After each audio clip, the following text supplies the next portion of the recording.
Łetym, jak wilk z człowieką chce są spróbować. Spotkał rys wilk lasa i mu rzekł: Lasy, ta wieś, że jemu mocny. Jebele są chce rys z człowiekiem spróbować, kto je mocniejszy. Ale i nie wiem, kto to jest człowiek. Ale mu rzekł: pójdziemy w krze nad drogą, to co powiem, kto to jest człowiek.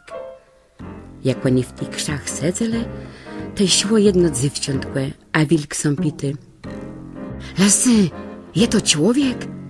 Ale rzekł: nie, tole jest bądze człowiek. Zaś terk siedz stary chłop przekrekwi, a wilk są ze spity: je to człowiek? Nie, to ju był człowiek. Jak oni szterkś dale, ty sied młody lesny z flintą, ale rzekł: wilkły, to je człowiek, tery młaziś co z nim spróbować. Jak on to rzekł, tak wilk zarysanął prosto na lesnygłę, ale lesny wzuł i wpelił mu z flintę, ległe nie zabił, bo miał śród na ptychę. A płety moje szkłelbum my przesmarował, tak, że wilk musi łyczykać.